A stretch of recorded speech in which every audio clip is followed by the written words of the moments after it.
안녕하세요. 삶의 지혜와 깊은 영적 통찰을 나누는 시간입니다. 오늘 우리가 함께 나눌 이야기는 우리 신앙의 여정에서 어쩌면 가장 중요하고도 어려운 질문에 대한 해답을 담고 있습니다. 혹시 이런 경험 없으신가요? 하나님을 믿고 새로운 삶을 살기로 다짐했지만 여전히 예전의 나쁜 습관과 싸우고 마음속으로는 원하지 않는 행동을 반복하며 괴로워하는 경험 말입니다. 우리는 스스로의 힘으로 육신의 소욕을 관리하려 애쓰지만 그것은 그저 임시방편일 뿐 근본적인 변화는 일어나지 않는 것 같아 좌절하곤 합니다. 하나님께서는 우리의 행동을 통제하는 것을 원하지 않으십니다. 그분은 우리의 마음, 우리의 심장 자체가 변화되기를 원하십니다. 겉모습만 바꾸는 관리가 아닌 내면 깊은 곳에서부터 시작되는 완전한 변화, 즉 거듭남을 원하시는 것입니다. 오늘의 말씀이 여러분의 마음에 깊은 울림을 주고 참된 자유를 향한 길을 밝혀주는 등불이 되기를 소망합니다. 만약 이 메시지가 여러분에게 작은 위로와 깨달음을 준다면 좋아요와 공유를 통해 이 은혜의 말씀을 주변에도 널리 퍼뜨려 주십시오. 하나님의 은혜가 더 많은 영혼에게 닿을 수 있도록 함께 기도하는 마음으로 동참해 주시길 부탁드립니다.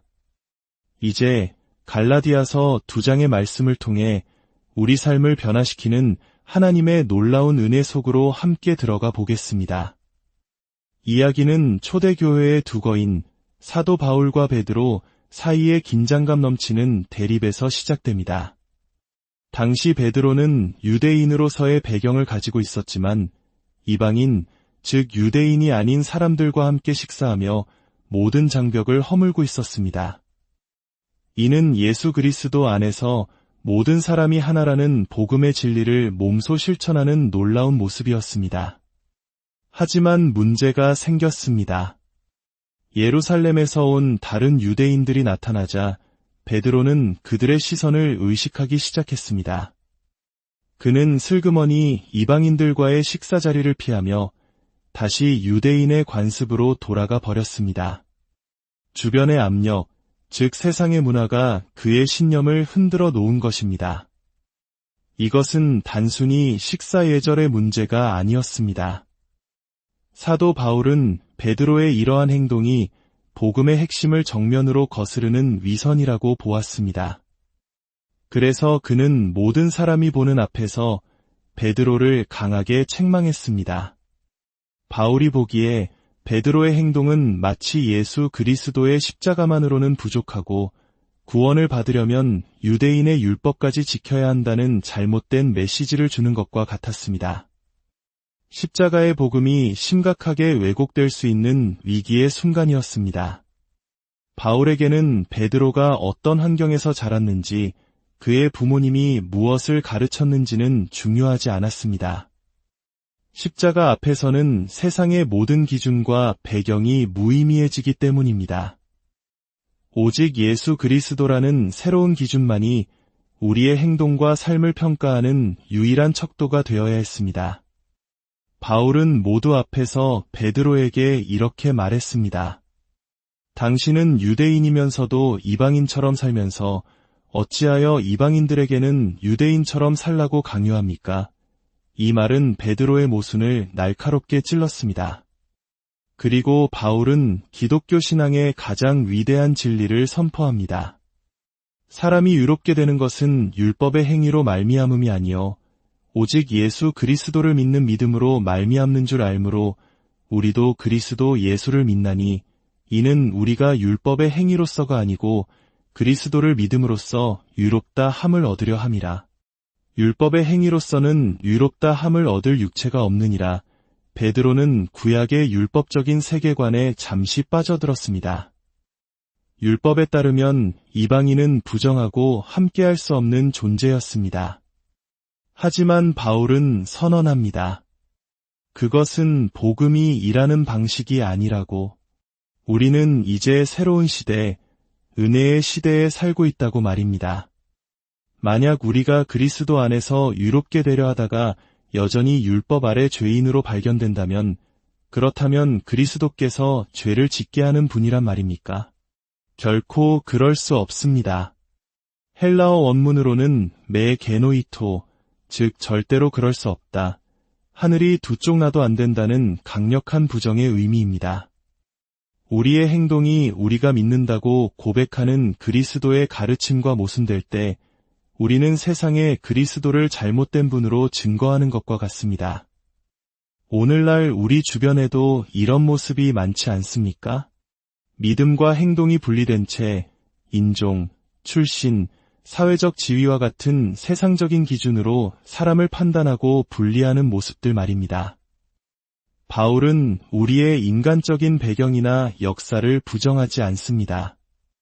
베드로가 유대인이라는 사실은 변하지 않습니다. 그것은 그의 정체성의 일부입니다. 하지만 그 어떤 인간적인 정체성도 그리스도와의 관계를 방해해서는 안 됩니다. 우리의 인간적인 연약함 때문에 그리스도의 이름을 욕되게 해서는 안 되는 것입니다. 이제 바울은 이 사건을 통해 우리 그리스도인의 삶의 본질을 설명하는 성경 전체에서 가장 강력하고 심오한 구절 중 하나로 우리를 인도합니다. 바로 갈라디아서 2장 20절의 말씀입니다. 내가 그리스도와 함께 십자가에 못 박혔나니 그런즉 이제는 내가 사는 것이 아니요 오직 내 안에 그리스도께서 사시는 것이라. 이제 내가 육체 가운데 사는 것은 나를 사랑하사 나를 위하여 자기 자신을 버리신 하나님의 아들을 믿는 믿음 안에서 사는 것이라. 이 구절이야말로 율법적인 삶에서 은혜의 삶으로 넘어가는 열쇠입니다. 애벌레가 나비가 되는 과정을 상상해 보십시오. 애벌레는 스스로의 노력으로 나비가 되지 않습니다. 고치 안에서 죽고 완전히 새로운 존재로 변화되는, 즉 변태의 과정을 거칩니다. 만약 애벌레가 날갯짓을 흉내내려고 애쓴다면 그것은 율법 아래 사는 신자의 모습과 같습니다. 스스로의 힘으로 영적인 삶을 만들어내려는 시도는 결국 실패와 좌절로 끝날 뿐입니다. 그것은 하나님 앞에서 끊임없이 성과를 내야만 인정받을 수 있다고 믿는 행위 중심의 접근 방식입니다. 그러나 하나님은 우리에게 그런 삶을 원하지 않으십니다. 많은 교회가 안타깝게도 이 진리를 제대로 가르치지 못했습니다. 어떤 곳에서는 여전히 엄격한 율법주의를 설교하며 사람들을 죄책감과 의무감에 묶어둡니다. 또 다른 곳에서는 예수님의 대속의 죽음만을 강조합니다. 물론 예수님께서 십자가에서 우리를 대신해 죽으신 것은 구원의 핵심입니다. 그분의 대속적인 죽음 덕분에 우리는 죄 용서함을 받고 의롭다 칭함받으며 하나님의 자녀가 되었습니다. 오직 그리스도를 믿는 믿음만으로 영원한 생명을 선물로 받았습니다. 하지만 바울의 요점은 여기서 멈추지 않습니다. 그리스도의 대속 사역은 우리가 구원받았던 그 과거의 한순간에만 관련된 것이 아니라는 것입니다. 다시 갈라디아서 2장 20절을 자세히 보십시오. 내가 그리스도와 함께 십자가에 못 박혔나니 이것은 과거에 일어난 사건입니다. 내가 예수님을 영접했을 때 나는 그분의 죽음과 연합되었습니다. 하지만 말씀은 이어집니다. 이제는 내가 사는 것이 아니요 오직 내 안에 그리스도께서 사시는 것이라. 이것은 과거가 아닌 바로 지금 현재의 이야기입니다. 구원받은 모든 신자 안에는 이제 그리스도께서 성령님을 통해 살아계십니다. 애벌레 안에 나비의 생명이 잠재되어 있듯 우리 안에는 그리스도의 생명이 거하고 있습니다. 이제 내가 육체 가운데 사는 것은 바울은 지금 이 순간 아침에 일어나 일터로 가고 사람들을 만나는 이 평범한 일상의 삶을 말하고 있습니다. 이 모든 삶을 나를 사랑하사 나를 위하여 자기 자신을 버리신 하나님의 아들을 믿는 믿음 안에서 사는 것이라고 고백합니다. 놀랍지 않습니까? 우리가 구원받을 때 사용했던 바로 그 믿음이라는 도구를 우리는 매일의 삶에서도 동일하게 사용해야 합니다. 구원은 믿음으로 받고 삶은 나의 노력으로 살아내는 것이 아닙니다.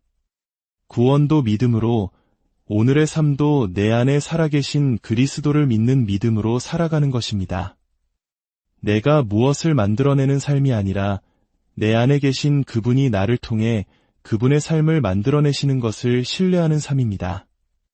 많은 사람들이 그리스도의 대속적인 죽음은 이해하지만 그리스도의 대속적인 삶에 대해서는 잘 알지 못합니다.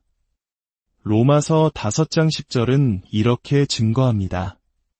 곧 우리가 원수되었을 때에 그의 아들의 죽으심으로 말미암아 하나님과 화목하게 되었은즉 화목하게 된 자로서는 더욱 그의 살아나심으로 말미암아 구원을 받을 것이니라. 그분의 죽음으로 우리는 하나님과 화목하게 되어 천국에 갈 구원을 얻었습니다. 하지만 그것이 전부가 아닙니다. 성경은 더욱 그의 살아나심으로 말미암아 구원을 받을 것이라고 말합니다. 여기서 구원은 일상에서의 구출, 해방을 의미합니다. 즉, 지금 살아계셔서 우리를 위해 중보하시는 예수님의 생명으로 말미암아 우리는 매일의 삶에서 겪는 죄의 유혹과 절망, 어려움으로부터 구원받는다는 것입니다. 이것이 바로 그리스도와의 연합, 그리스도와의 정체성을 갖는다는 것의 의미입니다. 사탄은 우리의 정체성을 훔치려 합니다. 너는 여전히 부족해, 너는 실패자야 라고 속삭입니다. 하지만 우리의 진짜 정체성은 내 안에 그리스도께서 사신다는 것입니다. 그리스도께서는 우리의 손과 발, 우리의 생각과 말을 통해 그분 자신을 표현하기를 원하십니다. 문제는 우리가 더 나은 사람이 되려고 노력하는 것이 아닙니다. 문제는 내 안에 계신 그리스도께서 자유롭게 그분 자신으로 사실 수 있도록 나를 내어드리는 것입니다. 그러면 우리는 자연스럽게 더 나은 삶을 살게 될 것입니다. 더 세게 노력하는 것이 아니라 더 깊이 신뢰하는 것입니다. 우리가 율법으로 돌아가 자신의 행위로 의로워지려 할 때 우리는 하나님의 은혜를 무효화, 즉 취소해버리는 것과 같습니다. 만약 율법으로 의롭게 될 수 있었다면 그리스도께서는 헛되이 죽으신 것이 됩니다. 얼마나 많은 그리스도인들이 매일 은혜를 취소하며 살아가고 있습니까? 은혜로 구원받았지만 삶은 율법으로 살려고 애쓰면서 말입니다. 하나님은 변화를 원하십니다. 관리가 아닙니다. 안에서부터 밖으로 나오는 변화입니다. 그 변화는 우리가 이렇게 기도할 때 시작됩니다. 주님, 제 인간적인 힘으로는 이것을 이겨낼 수 없습니다. 하지만 지금 이 순간 제 자신을 의지하지 않고 내 안에 살아계신 주님을 신뢰합니다. 주님께서 저를 통해 이 문제를 다루시고 주님의 뜻을 이루시도록 제 자신을 내어드립니다. 하나님의 아들을 믿는 믿음으로 서겠습니다. 예수님은 율법의 완성입니다. 그분은 이 땅에서 모든 계명을 완벽하게 지키신 유일한 분입니다. 그리고 그 완벽하신 아들이 지금 우리 안에 살고 계십니다. 그분은 아버지께 완벽하게 순종하는 법을 아십니다. 우리가 그분께 우리를 통해 순종하시도록 허락해 드릴 때 우리는 은혜로 말미암는 신적인 해방을 경험하게 됩니다. 목줄에 묶인 개를 본 적이 있으실 겁니다. 개는 자유롭게 뛰어가고 싶어 주인을 끌어당기며 저항합니다. 목줄은 통제하기 위한 도구입니다. 이것도 하지 마라, 저기도 가지 마라. 율법이 바로 이 목줄과 같습니다. 하지만 목줄 없이도 주인 곁을 행복하게 따르는 개도 있습니다. 왜 그럴까요? 주인과의 깊은 관계가 있기 때문입니다. 개는 주인을 떠나고 싶어 하지 않습니다. 관계가 깊어질수록 목줄의 필요성은 줄어듭니다. 율법은 우리가 잘못된 일을 하지 않도록 우리를 붙잡아두는 것입니다. 그러나 은혜는 우리가 올바른 일을 하고 싶도록 마음을 변화시키는 것입니다. 율법은 너는 해야만 한다고 말하지만 은혜는 나는 하고 싶다고 고백하게 만듭니다. 사랑하는 성도 여러분, 오늘 이 말씀을 통해 여러분을 묶고 있던 모든 율법적인 생각과 죄책감의 사슬이 끊어지기를 축복합니다. 더 이상 자신의 힘으로 거룩해지려 애쓰지 마십시오. 대신 매일 아침 이렇게 고백하십시오. 오늘은 내가 사는 날이 아닙니다. 내 안에 그리스도께서 사시는 날입니다. 여러분의 삶의 모든 영역에서, 가정에서, 직장에서, 관계 속에서 그리스도께서 자유롭게 일하시도록 여러분 자신을 내어드리십시오. 그럴 때 우리는 관리하는 삶이 아닌 변화되는 삶, 율법의 멍해가 아닌 은혜 안에서의 참된 자유와 기쁨을 누리게 될 것입니다. 주님의 은혜와 평강이 이 말씀을 듣는 모든 분들의 삶 가운데 충만히 임하시기를 예수 그리스도의 이름으로 간절히 기도합니다.